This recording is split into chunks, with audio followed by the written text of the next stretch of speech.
Everyone, welcome to my channel Moniz blog. তো এটা আমার চ্যানেলের ফার্স্ট ব্লগ। তোমাদের মধ্যে কিছুজন হয়তো আগেও আমার অনেক ব্লগ দেখেছো। এই চ্যানেলে বেশ কয়েকটা ব্লগ আমি আপলোড করেছিলাম, কিন্তু কিছু কারণের জন্য আমাকে চ্যানেলটাকে ডিলিট করতে হয়। তো ভাবছিলাম যে অনেক দিন ধরেই নতুনভাবে শুরু করব আবার। তো সেদিন ছিল বিপত্তারিণী পুজো। এই ভিডিওটা তোমরা অনেক পরেই দেখতে পাবে।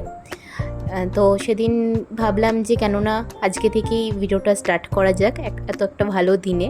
তো মায়ের সাথে চলে গেছিলাম মায়ের মন্দিরে, সর্বমঙ্গলা মায়ের মন্দিরে পুজো দিতে। আর এখানে দেখতেই পাচ্ছ মেলা বসেছে। তারপরে মন্দিরের ভেতরে প্রবেশ করার আগে দেখো তোমাদের মন্দিরের চারিপাশটা একবার ঘুরিয়েও দেখিয়ে দিলাম। দেখতেই পাচ্ছ সেদিন কতটা পরিমাণে ভিড় ছিল। তারপরে এই মন্দিরের ভেতরেই একজন ওই হাতে বাঁধার ধাগাগুলো বিক্রি করছিলেন, তো সেটাই কিনতে চলে গেছিলাম। এক একটা 10 টাকা করে বলছিলেন।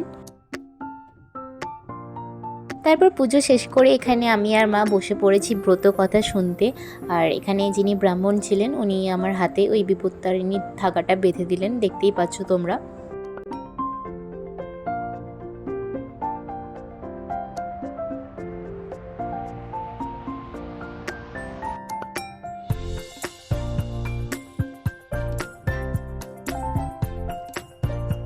তারপর ব্রতকথা শেষ করে এখন আমরা বেরিয়ে পড়ছি বাড়ি যাওয়ার উদ্দেশ্যে। আমার না মন্দিরে এলে সারাক্ষণের যেই নেগেটিভ চিন্তা ভাবনা যেটা মাথার মধ্যে চলতে থাকে সেগুলো যেন সব পজিটিভিটিতে পরিবর্তন হয়ে যায়।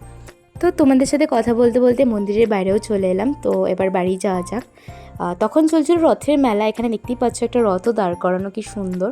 তো তোমরা যদি আমার চ্যানেলে এই ধরনের ব্লগ আরও দেখতে চাও তো অবশ্যই আমার চ্যানেলটাকে সাবস্ক্রাইব করো আর লাইক কমেন্ট শেয়ার করতে ভুলো না। দেখা হবে পরে কোনো ভিডিওতে। বাই।